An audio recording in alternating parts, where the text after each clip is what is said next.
Hello everyone, this is Priyanka.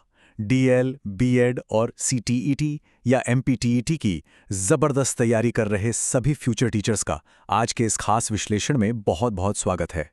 देखिए, एक बेहतरीन और इम्पैक्टफुल टीचर बनने के लिए ना भाषा की नब्ज पकड़ना सबसे ज़रूरी है, राइट? तो आज हम उस जादुई एलएसआरडब्ल्यू फ्रेमवर्क को डिकोड करने वाले हैं जिस पर आपका पूरा का पूरा टीचिंग एग्जाम टिका हुआ है। तो चलिए अपनी इस देसी गर्ल के साथ आज के इस शानदार टॉपिक को मास्टर करते हैं। आज का हमारा रोड मैप बहुत ही सिंपल है। पहले हम भाषा कौशल का ढांचा समझेंगे, फिर एक एक करके सुनना, बोलना, पढ़ना और लिखना, इन चारों स्किल्स को डीप में देखेंगे और लास्ट में बात करेंगे एकीकृत शिक्षण दृष्टिकोण की। तो लेट्स गेट स्टार्टेड। ओके, तो सबसे पहले शुरुआत करते हैं हमारे पहले सेक्शन से, भाषा कौशल का ढांचा। चलिए इसका बेस तैयार करते हैं। अब ये बात तो आप सब जानते ही हैं, ये एक यूनिवर्सल सच्चाई है। दुनिया का कोई भी बच्चा हो, वो भाषा हमेशा एक फिक्स सीक्वेंस में ही सीखता है। जन्म लेते ही बच्चा सबसे पहले आसपास की आवाजों को सिर्फ सुनता है, फिर थोड़ा बड़ा होकर बचपन में टूटे-फूटे शब्दों से वो बोलना शुरू करता है। स्कूल जाकर वो अक्षरों को पढ़ना सीखता है और फाइनली जब उसके हाथों की फाइन मोटर स्किल्स डेवलप हो जाती है ना, तब वो लिखना शुरू करता है। बस यही है वो मशहूर LSRW का साइंटिफिक क्रोनोलॉजिकल ऑर्डर जो एग्जाम में बार बार पूछा जाता है। अब आते हैं एग्जाम्स के सबसे फेवरेट क्लासिफिकेशन पर। भाषा कौशल मेनली दो हिस्सों में बटे होते हैं, रिसेप्टिव और प्रोडक्टिव। इसे याद रखने की एक बहुत ही कमाल की स्माइली ट्रिक है। देखिए, जो पहली और तीसरी पोजीशन है, यानी सुनना और पढ़ना, ये हमारे रिसेप्टिव या निष्क्रिय कौशल है। क्यों? क्योंकि इनमें हम सिर्फ इंफॉर्मेशन को एब्जॉर्ब कर रहे होते हैं। वहीं जो दूसरी और चौथी पोजीशन है, बोलना और लिखना, ये हमारे प्रोडक्टिव या सक्रिय कौशल है, जहां हम खुद अपने नए विचारों का उत्पादन करते हैं। है ना? बिल्कुल सिंपल। इसके अलावा कम्युनिकेशन के मीडियम के बेसिस पर एक और बहुत ही शानदार क्लासिफिकेशन है। एक तरफ हैं हमारे मौखिक कौशल, सुनना और बोलना, जहां सारा का सारा खेल सिर्फ ध्वनि या साउंड का है, इसमें लिखने की कोई जरूरत नहीं होती। और दूसरी तरफ हैं लिखित कौशल, पढ़ना और लिखना, जहां हम अपने विचारों को विजुअल या ग्राफिक रूप में पन्नों पर उतारते हैं। चलिए आगे बढ़ते हैं सेक्शन 2 की तरफ, सुनना यानी लिसनिंग, जो कि हमारा सबसे पहला कौशल है। यहां ना मैं आपको एक बहुत बड़ा सीक्रेट बताती हूं, सिमेंटिक यानी सिमेंटिक पहलू। ध्यान रखिएगा, जब भी सीटेट या एमपीटेट के पेपर में आपको ये सिमेंटिक वर्ड दिखे ना, तो तुरंत समझ जाइए कि बात सुनने और उसके पीछे के असली अर्थ को गहराई से समझने की हो रही है। क्योंकि देखिए, बिना अर्थ समझे सिर्फ आवाज सुनना सिमेंटिक बिल्कुल नहीं है। मीनिंगफुल अंडरस्टैंडिंग ही इसका असली कोर है। मार्क माई वर्ड्स, ये एग्जाम में बहुत काम आएगा। अब सुनने के भी अपने अलग अलग फ्लेवर्स होते हैं, जैसे पार्टी में दोस्तों की गपशप सुनना, वो बस कैजुअल लिसनिंग है, वहां कोई खास फोकस नहीं होता। लेकिन अभी आप लोग मेरी बातों को जो पूरे फोकस के साथ सुन रहे हैं ना, वो इंटेंसिव लिसनिंग है। इसके अलावा बस रिलैक्स करने के लिए म्यूजिक सुनना एक्सटेंसिव कहलाता है। और हाँ, क्लास में टीचर और बच्चों के बीच जो बातचीत होती है वो इंटरैक्टिव है, और किसी डिबेट में क्रॉस क्वेश्चन करने के लिए ध्यान से सुनना क्रिटिकल लिसनिंग है। एक स्मार्ट टीचर होने के नाते आपको ये सारे डिफरेंसेस बिल्कुल क्लियर होने चाहिए। और ये जो एग्जाम्पल है ना, ये सीधे आपके फ्यूचर क्लासरूम के माहौल को दिखाता है। लिसनिंग स्टिमुलस आखिर है क्या? तो सुनिए, इमेजिन कीजिए आप क्लास में बच्चों को पढ़ा रहे हैं और आप कहते हैं ट्विंकल ट्विंकल, और अचानक रुक जाते हैं। बच्चे तुरंत एक्साइटमेंट में जवाब देते हैं लिटिल स्टार। यहां आपने एक इंफॉर्मेशन गैप क्रिएट किया जिसने बच्चों को सुनने और तुरंत रिएक्ट करने के लिए ट्रिगर कर दिया।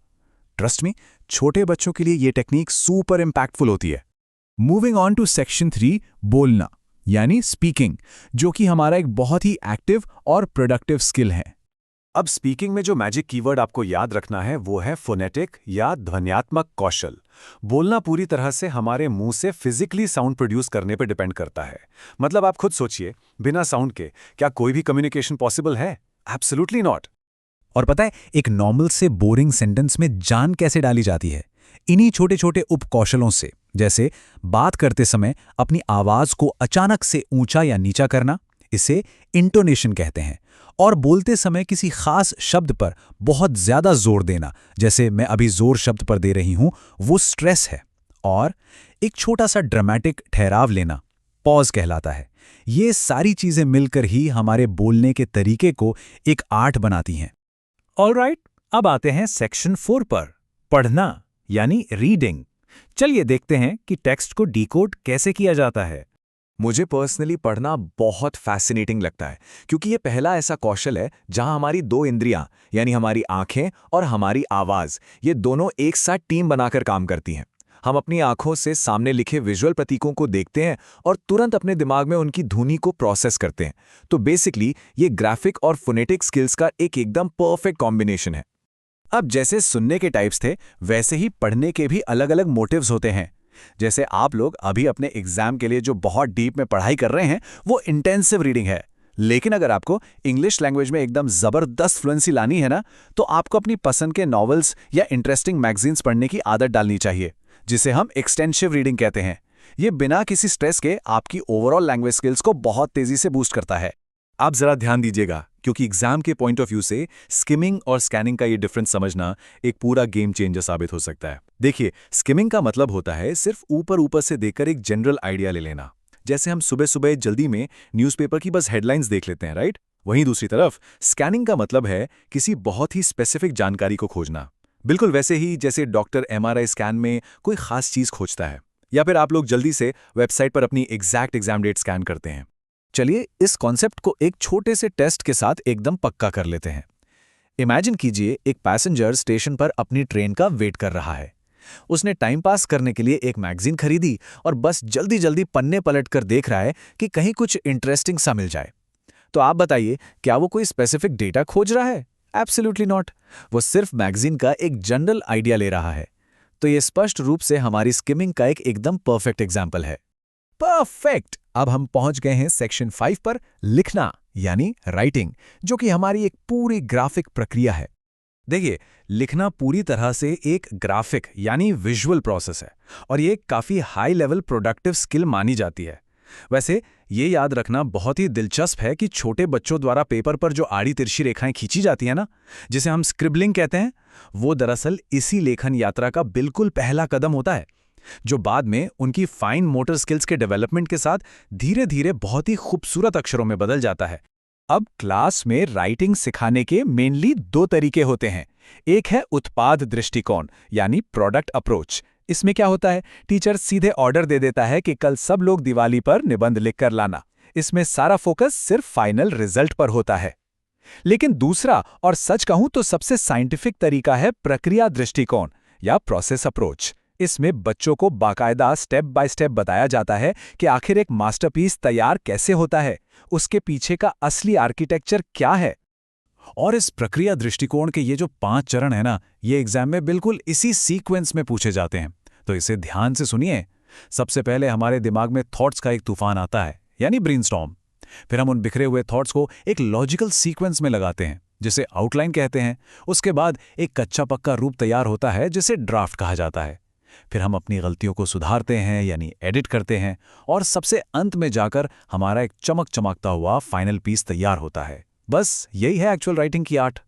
चलिए अब आते हैं आज के हमारे फाइनल और सबसे इंपॉर्टेंट सेक्शन पर। सेक्शन 6, एकीकृत शिक्षण दृष्टिकोण। यहां ये जो रूल लिखा है ना, ये अपने आप में इस पूरे सेशन का अल्टीमेट कंक्लूजन है। भाषा कौशल को कभी भी अलग थलग नहीं पढ़ाया जाना चाहिए। इसका क्या मतलब है? इसका मतलब है कि असली फ्लुएंसी बच्चों में तभी आती है जब सुनना, बोलना, पढ़ना और लिखना, ये चारों स्किल्स एक साथ एक ही एक्टिविटी में पिरोए जाएं। एक शानदार और इम्पैक्टफुल क्लासरूम हमेशा इसी इंटीग्रेटेड अप्रोच को फॉलो करता है। तो फाइनली जाते जाते आप सबके लिए एक बहुत ही प्रोवोकेटिव थॉट छोड़कर जा रही हूं। जब ये साबित हो चुका है कि ये चारों कौशल आपस में एक मजबूत धागे से बंधे हुए हैं, तो क्या अब हमारी ट्रेडिशनल क्लासरूम्स के पढ़ाने के तरीकों को बदलने का वक्त नहीं आ गया है? फ्यूचर के बेमिसाल टीचर्स होने के नाते आप ऐसी कौन सी नई रणनीतियां अपनाएंगे जिससे आने वाली जनरेशंस भाषा को सिर्फ एग्जाम के लिए रटने के बजाय उसे एक समग्र रूप में जी सके? इस पर ना जरूर विचार कीजिएगा। आज के इस बेहतरीन एक्सप्लेनर से जुड़ने के लिए बहुत बहुत धन्यवाद। आपके CTET और MPTET एग्जाम्स के लिए ढेरों शुभकामनाएं। I know you will rock it.